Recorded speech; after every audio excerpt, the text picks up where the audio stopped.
Shalom jemaat yang dikasihi dalam Tuhan Yesus. Sebelum saya pulang besok, masih dikasih kesempatan Pak Agus untuk khotbah hari ini.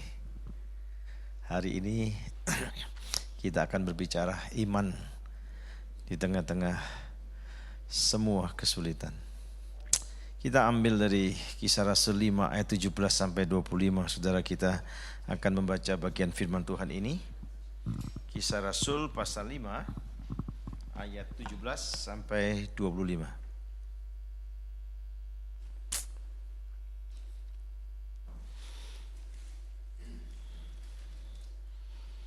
Firman Tuhan tertuliskan demikian, rasul-rasul dilepaskan dari penjara. Akhirnya mulailah imam besar dan pengikut-pengikutnya, yaitu orang-orang dari mazhab Saduki, bertindak sebab mereka sangat iri hati. Mereka menangkap rasul-rasul itu lalu memasukkan mereka ke dalam penjara kota. Tetapi waktu malam seorang malaikat Tuhan membuka pintu-pintu penjara itu dan membawa mereka keluar. Katanya, pergilah, berdirilah di bait Allah dan beritakanlah seluruh firman hidup itu kepada orang banyak. Mereka mentaati pesan itu dan menjelang pagi masuklah mereka ke dalam bait Allah, lalu mulai mengajar di situ. Sementara itu imam besar dan pengikut-pengikutnya menyuruh mahkamah agama berkumpul, yaitu seluruh majelis tua-tua bangsa Israel, dan mereka menyuruh mengambil rasul-rasul itu dari penjara. Tetapi ketika pejabat-pejabat datang ke penjara, mereka tidak menemukan rasul-rasul itu di situ. Lalu mereka kembali dan memberitahukan. Katanya, kami mendapati penjara terkunci dengan sangat rapinya dan semua pengawal ada di tempatnya di muka pintu. Tetapi setelah kami membukanya, tidak seorang pun yang kami temukan di dalamnya. Ketika kepala pengawal bait Allah dan imam-imam kepala mendengar laporan itu, mereka cemas dan bertanya apa yang telah terjadi dengan rasul-rasul itu. Tetapi datanglah seorang mendapatkan mereka dengan kabar, lihat, orang-orang yang telah kamu masukkan ke dalam penjara ada di dalam bait Allah dan mereka mengajar orang banyak. Mari kita berdoa. Berkati firman-Mu yang sudah kami baca, dan sebentar kami akan mendengarkan uraiannya. Biarlah setiap kami dikaruniakan hikmat untuk mengerti dan mentaati setiap bagian firman Tuhan ini. Dan Tuhan menolong kami bertumbuh, mengasihi Tuhan, dan menyatakan kasih itu kepada dunia yang saat ini sedang menantikan kasih-Mu. Biarlah anugerahkan kepada kami keberanian untuk membagi kasih-Mu kepada dunia yang sedang mencari kebenaran kasih yang sejati. Terpujilah Engkau. Di dalam dan demi nama Yesus yang mengasihi kami dan yang kami kasihi, kami berdoa. Amin. Saudara, kita lihat kalau ini difilmkan, saudara, kisah ini seru. Ya. Maka itu ada seorang teolog yang bernama William Barclay. Ini orang yang tulisan-tulisannya kalau bersentuhan dengan yang namanya mujizat, dia selalu rasionalisasikan. Karena dia tidak percaya dengan mujizat. Padahal dia penafsir Alkitab yang sangat baik di dalam background tentang keyahudian. Tapi sayang, dia tidak mempercayai. Jadi dia menganggap ini satu drama ya yang sedang terjadi saat itu. Tidak tahu bagaimana caranya. Saudara, cerita ini seperti dianggap sesuatu yang dramatis, tapi di luar satu cara kerja Allah yang sangat penuh dengan mujizat. Saudara, kita lihat ya, sama pada waktu dia berbicara pada momentum Natal, pada menafsirkan Matius pasal 1 ayat 18, 19 sampai 25 tersebut sama, saudara. Dia tidak mempercayai bagaimana itu Maria bisa dikandung oleh Roh Kudus. Dia mengatakan biarkan saja itu masalah itu. Yang penting kan Yesus datang. Kalimat dia yang sangat cerdik ini sebenarnya berbau penolakan cara Tuhan menghadirkan Kristus ya dalam konteks ini. Jadi mari kita perhatikan firman Tuhan ini. Kalau kita sangat meneliti bagian yang kita baca tadi, saudara, ya, tidak ada pekerjaan baik yang memiliki harapan untuk berhasil terus berlangsung tanpa mendapatkan perlawan. Gak ada. Tidak ada pekerjaan Tuhan yang tidak ada perlawanan. Si jahat menggunakan berbagai macam strategi, berbagai macam cara, berbagai macam metode. Dia menciptakan semua cara untuk menggagalkan pekerjaan Tuhan. Tetapi Tuhan dalam rancangannya tidak pernah gagal. Dan tidak ada satu kekuatan yang punya otoritas bisa menggagalkannya. Jadi kita lihat. Makanya kenapa orang itu, maaf ya, saya melayani pejabat-pejabat yang pegang jimat dari satu ke satu dan sebagainya. Saya tanya kenapa? Jaga-jaga. Saya pernah diminta untuk mengusir satu ruangan yang sangat besar. Ini kalah besar ruangannya, saudara. Ruangannya bos kira-kira gitu ya. Salah satu milioner Indonesia. Triliuner, bukan milioner lagi. Saya tahu ruangan itu dulu dipakai oleh orang Kristen. Tapi dia pegang jimat. Dia mempengaruhi semua ruangan sampai kepada patung-patung yang ada di dalam ruangan tersebut. Dan banyak terjadi hal-hal di mana pegawai tiba-tiba yang bagian legal dia kesurupan. Itu anak perempuan kecil, saudara. Wah, itu dipegang 4 satpam yang besar. Gini kan saja satpamnya mental, saudara. Saya membereskan ruangan-ruangan yang ada. Itu ada seorang perempuan yang mau masuk ke ruangan presidirnya. Dia lihat gambar, ya ada lukisan begitu. Lukisan itu diisi. Apa yang terjadi, saudara? Dia mau masuk ruangan, pental, das. Ditanya kenapa? Ya dia pakai untuk jaga-jaga. Mungkin dia tidak ingin melakukan kejahatan lewat yang dia simpan, jimat-jimat, tapi untuk memproteksi diri. Ini orang yang sangat ditipu oleh setan. Mana ada di dalam dunia ini cuma 3 kekuasaan. Tuhan, setan, dan manusia. Kalau kita tidak mau datang sama Tuhan, kau pasti dalam belenggu setan. Dan tidak ada satu kekuatan yang bisa menghadapi Tuhan. Setan dan Tuhan itu bukan kekuatan yang berimbang, itu kebodohan pandangan semacam itu. Itu bagaikan bayi 5 bulan dengan Mike Tyson, kira-kira begitu. Gak ada apa-apanya. Tapi image kita itu sudah menggambarkan setan sebagai sosok yang hebat, yang kuat. Engkau tertipu. Dan banyak orang tertipu dan terbelenggu. Kita lihat di dalam bagian ini, saudara. Pekerjaan Tuhan diganggu lewat jalur-jalur administrasi pemerintahan, kekuasaan yang ada di sini. Kita lihat, ya, orang-orang yang bertekad melakukan kejahatan tidak mungkin bisa diperdamaikan dengan orang-orang yang biasakan diri untuk berbuat baik. Tidak bisa, tidak bisa dikumpulkan itu, saudara. Ya, makanya pilih teman hidup pun juga harus hati-hati kan. Iblis, si pembunuh umat manusia, selalu dan akan terus menjadi musuh orang-orang yang membawa manfaat bagi umat manusia dalam konteks keselamatan.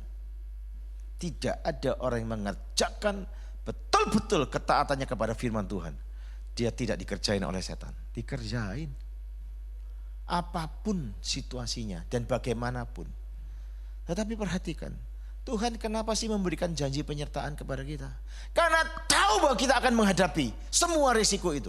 Tapi penyertaannya menjadi bagian yang menggenapkan rancangan-rancangan yang kekal yang diberikan kepada kita. Dan di dalam penyertaannya untuk pemberitaan Injil. Tidak ada yang mudah melayani Tuhan. Tidak ada. Maka Yesus mengatakan dalam Lukas 9 ayat 23. Kalau kamu mau ikut aku, menyangkal diri. Apa artinya? Bereskan ego kita. Baru pikul salib. Gak bisa engkau akan pikul salib ini membayar harga tanpa engkau membereskan egomu. Gak bisa. Baru ikut aku. Maka banyak orang melayani tidak berani membayar harga. Engkau bukan menjadi pengikut Kristus yang sejati. Engkau cuma Kristen-Kristenan. Itu namanya agamawi, bukan iman yang sejati. Lah agamawi ini tipis-tipis bedanya kan apa? Aktivitasnya masih kelihatan rohani, ke gereja, kasih persembahan, padahal dia bukan memiliki iman yang sejati. Saya perhatikan di dalam terang firman Tuhan ini, ya. Dan akan aneh jika para rasul terus mengajar dan menyembuhkan seperti ini tanpa pernah dihalangi. Tidak mungkin. Karena apa? Yang dia lakukan itu memberkati orang lain dan bermanfaat dan membawa orang ke dalam pengharapan keselamatan. Tidak mungkin akan aman-aman saja. No, iblis akan coba menghalangi, mengganggunya, mematahkan. Tapi jangan lupa, tidak ada satupun rencana Tuhan yang bisa digagalkan oleh siapapun. Karena dia berdaulat.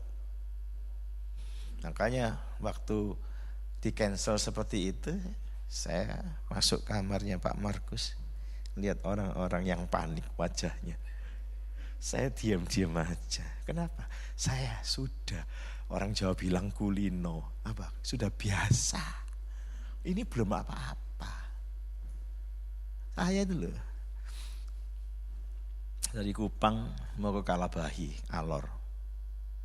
Ini seminar KKR semua sudah nunggu, saudara. Itu kan biasanya keliling seluruh NTT. Itu kan kami rintis dulu. Tiba-tiba sampai di airport cancel. Wih. Mau kejar ferry 18 jam perjalanan enggak tunggu. Ferry belum tentu juga dapat seatnya. Wih, orang Kupang. Tendang, tendang itu. Itu masih airport lama. Marah mereka semua. Gebrak itu meja untuk counter apa check in. Saya lihat begitu, pergi aja keluar saya.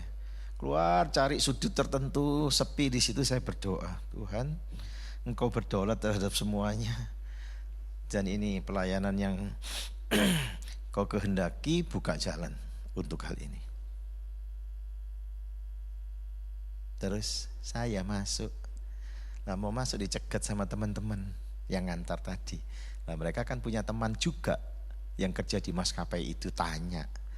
Tidak ada sama sekali penerbangan. Tidak ada. Saya bilang, boleh gak saya nunggu 1 jam? Nah, ada satu teman namanya Yopi, mahasiswa ini dampingi saya ikut ke Alor untuk acara KKR dan sebagainya. Apa yang terjadi? Persis 1 jam petugas merpati yang selalu ingkar janji itu ya. Ngampirin saya. Pak, tadi Bapak yang mau ke Kalabahi? Iya. Diminta tiket saya. Loh, kenapa? Yuk Pak, berangkat.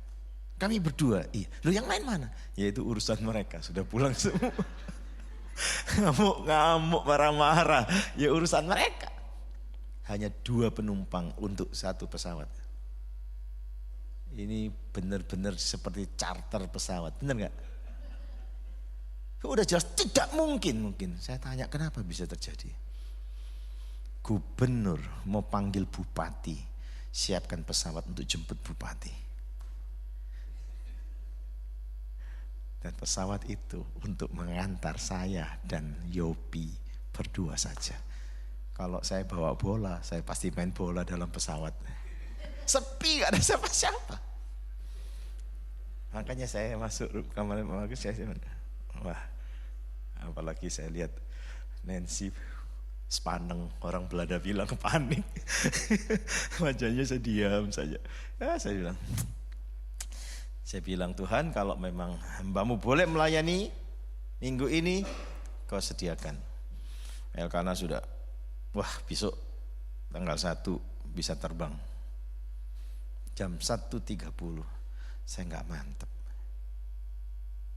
Terus dapat kabar, wih kita bisa. Wah, lewat Brisbane, free lagi.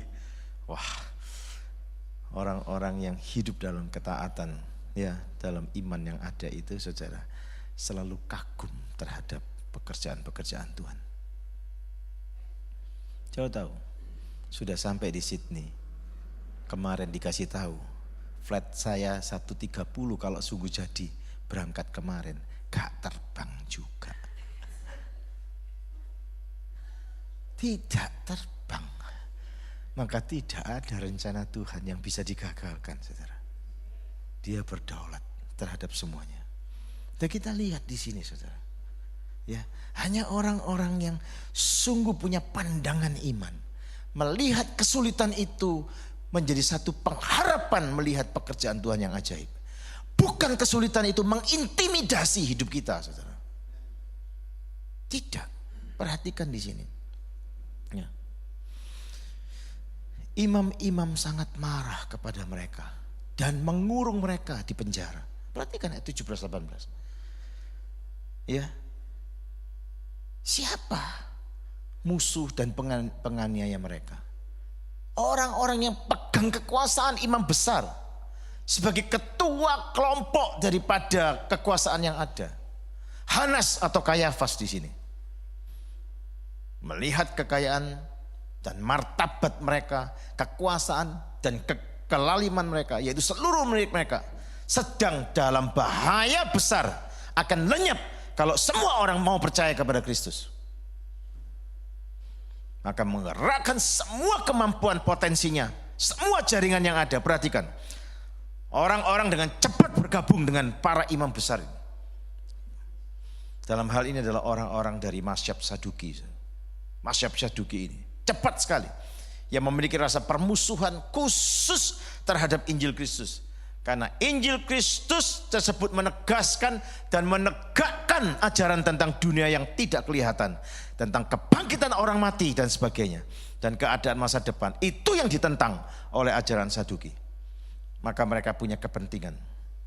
Tidak aneh jika orang-orang semacam ini yang tidak beragama bersikeras melawan agama yang sejati, yang murni. Kita lihat.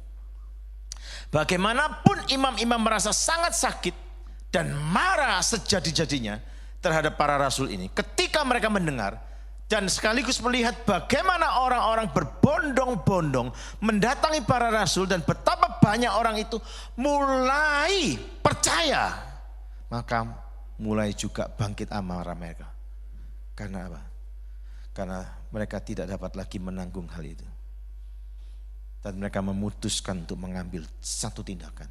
Dikatakan firman Tuhan mereka sangat iri hati. Terjemahan daripada terjemahan Inggris kuno King James ini dikatakan dipenuhi dengan amarah yang sangat. Jadi mereka itu bukan sekedar iri hati disimpan dalam hati, tapi mereka sangat marah dan itu diekspresikan dalam tindakan memenjarakan. Saudara pikirnya mereka menang? Karena buktinya mereka sudah tangkap dan memenjarakan para rasul ini. Mari kita lihat.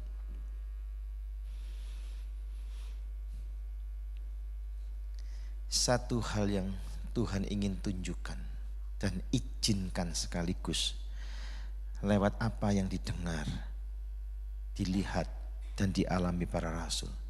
Mereka tidak pernah lepas dari pekerjaan-pekerjaan Tuhan lewat komitmen-komitmen hidup mereka kepada firman Tuhan.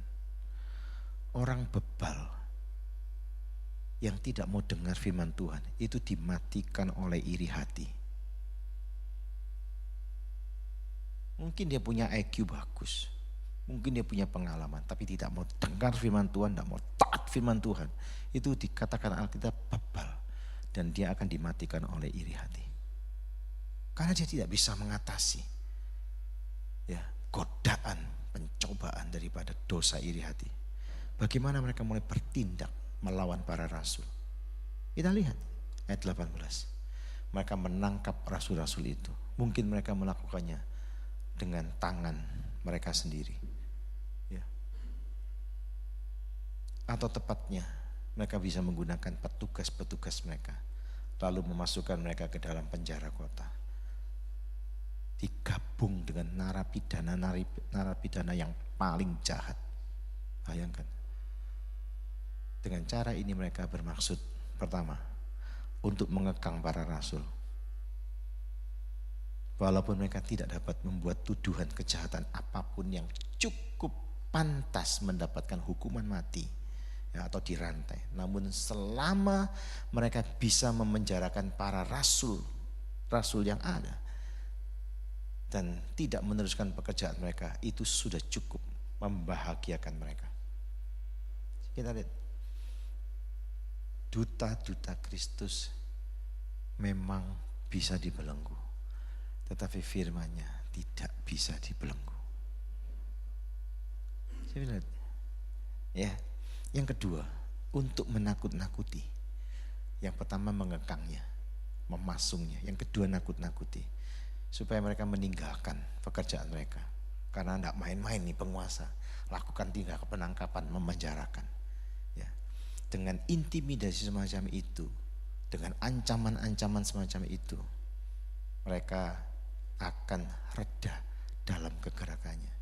Tidak ada satupun orang bisa memadamkan pekerjaan Roh Kudus di dalam hati setiap orang yang mau dipakai Tuhan untuk kegerakan Injil. Gak ada. Kita lihat yang ketiga, untuk mempermalukan mereka di hadapan banyak orang. Loh, tokomu yang kamu kagumi penjarakan deh sobopo, tidak bisa apa-apa. Oleh karena itu mereka memilih memasukkan rasul-rasul ke penjara umum, disamakan dengan para penjahat ya, supaya setelah direndahkan seperti itu, masyarakat lagi yang ikut para rasul itu, percaya kepada Kristus itu, tidak lagi menyanjung para rasul ini. Saya bisa lihat iblis sudah sering sekali menjalankan rancangannya melawan Injil, saudara, dengan membuat para pekabar Injil, para rasul ini, hamba-hambanya dan orang-orang yang mengaku percaya tanpa kelihatan tercela, terhina, terendahkan, supaya orang malas ngikutin. Kalau Yesus sebagai sosok yang begitu rupa, saudara, posisi, rupa dan sebagainya, orang akan gampang ikut dia. Enggak, sederhana, miskin bahkan dikatakan secara ekonomi. Enggak ada daya tariknya dalam penampilan luar berdasarkan nubuat Yesaya 53. Kita bisa lihat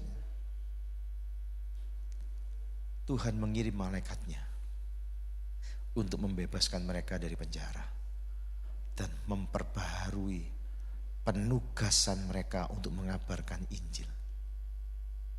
Lihat ini, kuasa kegelapan berperang melawan mereka, namun Bapa segala terang berperang untuk mereka dan mengirimkan seorang malaikat untuk membela mereka. Gampang sekali Tuhan itu kalau mau bela kita, benar gak? Walaupun situasinya tidak memungkinkan sekalipun, tidak ada satupun Tuhan pernah kehabisan cara untuk menolong kita. Ini kita lihat. Secara kasat mata tidak mungkin. Kita baca dengan teliti. Penjaga-penjaganya di tempatnya. Mereka semua sangat rapi. Posisi pintu gembok semua rapi. Tapi tidak ada. Ini bukan sulapan. Pekerjaan Tuhan, walaupun sangat menakjubkan di mata orang-orang dunia, mereka tidak bisa mengenal dengan baik. Seharusnya mereka sadar, ini pasti ada pekerjaan dari yang berkuasa. Kita lihat di sini, Tuhan tidak akan pernah meninggalkan para rasul. Penyertaan Tuhan bagi orang-orang yang setia itu tidak pernah sedikit pun dia tinggalkan. Walaupun kita ada dalam bahaya, termasuk lembah kekelaman menjadi bagian hidup kita, dia hadir di dalam penyertaannya. Maka orang-orang yang hidup di dalam iman yang sejati selalu hidup di dalam pengutamaan kepada ketaatan lepas ketaatan. Dan baru dari situ dia akan menyaksikan perkara-perkara yang ajaib yang Tuhan lakukan sebagai respon daripada ketaatan kita. Jangan kita lihat di sini. Banyak yang sulit dalam hidup ini yang kita harus lewati. Tetapi tidak ada sedikit pun Tuhan mengabaikan kesetiaannya untuk menyertai kita. Apapun situasinya. Kerap kali Tuhan mengizinkan hal-hal yang sangat tidak mengenakan secara fisik. Dan sepertinya menghancurkan masa depan kita. No. Datang sama Tuhan. Dia punya rencana yang membawa kita ke dalam damai sejahtera.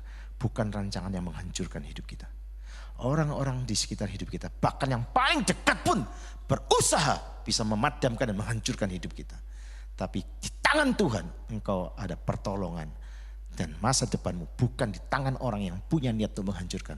Tapi Tuhan yang menentukan kehidupan kita.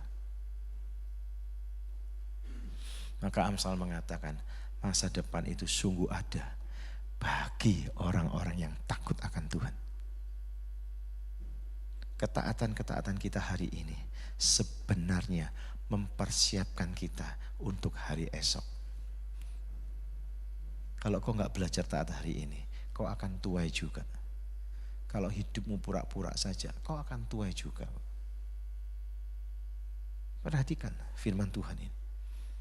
Ya, Allah mengirimkan malaikatnya, membebaskan mereka dari penjara, memperbaharui penugasan mereka untuk mengabarkan ini. Kuasa kegelapan selalu berusaha menghalangi, tapi Bapa kita di surga dalam penyertaannya tetap memproteksi kita dari semua ancaman-ancaman si jahat. Kita lihat di sini, Tuhan tidak akan pernah meninggalkan orang-orang yang mengasihi Dia. Pembela-pembelanya dihadirkan dengan cara yang ajaib. Tuhan bisa membebaskan kita dari semua situasi yang membahayakan. Kadang-kadang Tuhan izinkan situasi-situasi yang sangat sulit, yang kelihatannya membahayakan hidup kita, tetapi tidak mungkin bisa merenggut nyawa kita. Supaya kita menikmati kedalaman pengenalan kita kepada Tuhan, bahwa Dia bisa diandalkan dari semua situasi hidup kita. Mari kita pikirkan dengan baik. Kita tunduk betul-betul pikiran kita kepada pusat kehendak Tuhan. Maka dari situ kita akan melihat rancangan-rancangan yang penuh damai sejahtera menyertai setiap langkah hidup kita. Kita gak pernah tahu apa yang akan terjadi beberapa saat lagi, benar gak? Mari kita mempercayakan hidup kita sungguh-sungguh kepada Tuhan. Ya, seorang bapak dokter spesialis kulit di kota Malang. Dia seorang organis, pemain organ di gereja GKJW. Setia. Tapi dia memegang begitu banyak jimat.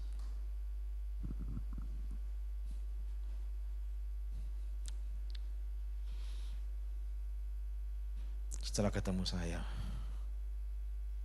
untuk melepaskan semua jimatnya, itu di rumah sakit karena bertepatan istrinya juga sakit. Saya bilang, nampaknya kamu belum sepenuh hati. Iya, masih ada jimat yang disayang,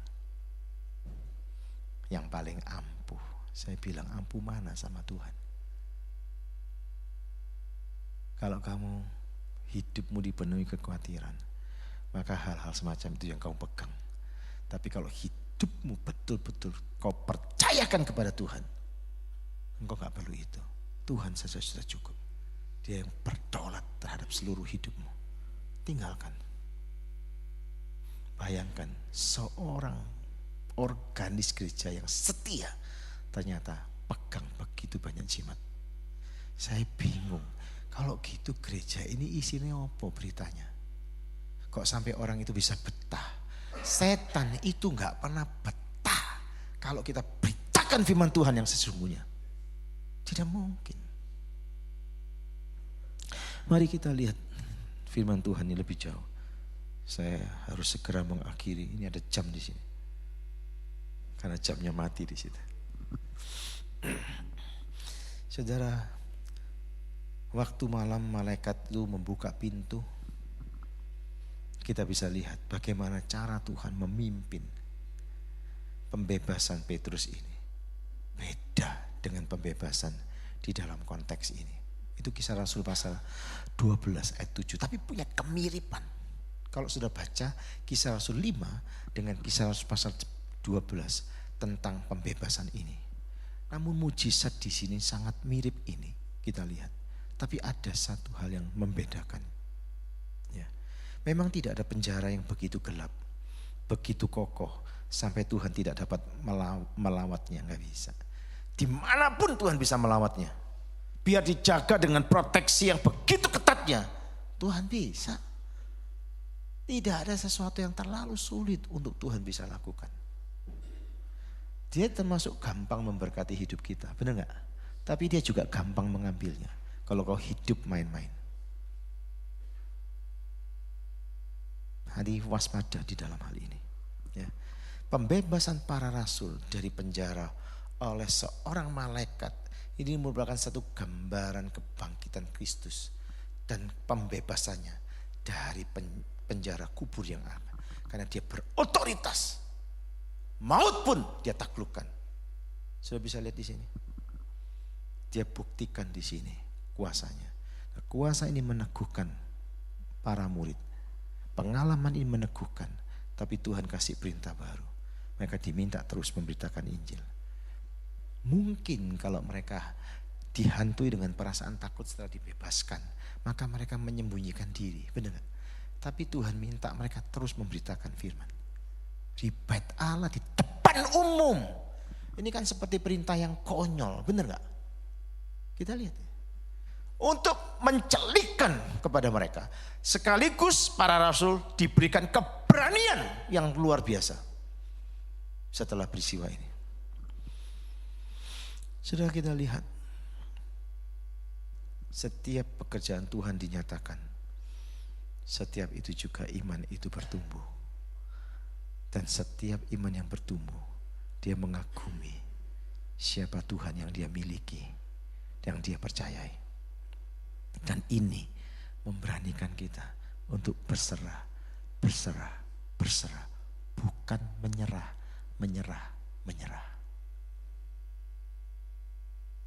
Gak ada hidup tanpa kesulitan, saudara. Percayalah. Tapi percayalah. Tuhan izinkan kesulitan, engkau belajar untuk mengenal Dia. Jangan pernah keraskan hati kita. Andalkan Tuhan saja. Saya ini loh saudara, kalau saudara lihat jari saya ini, penutup ini ya. Ini ada, kayak ada tanda dari sini ke sini. Ini lubang. Dulu saya masih kecil itu ada satu balok ya di Taman Hiburan Rakyat THR Surabaya. Saya pergi sama teman-teman, lah itu ada satu tempat mainan yang lagi direnovasi. Nah itu ada kayu, saya ambil kayu itu, maksudnya mau lempar gitu. Saya nggak lihat di ujung kayu itu ada paku begitu besar panjang, langsung nancap di sini. Wah saya pikir gimana pulang dimarahi. Terus teman saya bilang gini, namanya Eko. Mas Juju ada di sini. Mas Juju itu orang pintar. Oh iya, ini sudah pikir ke operasi dan sebagainya. Saya disuruh ke sana, disuruh tutup mata. Dia minta kunir, dikasih telur ayam kampung, diaduk gini. Ya. Saya minum, dilepas tidak rasa apa-apa. Tapi saya sudah transaksi dengan setan.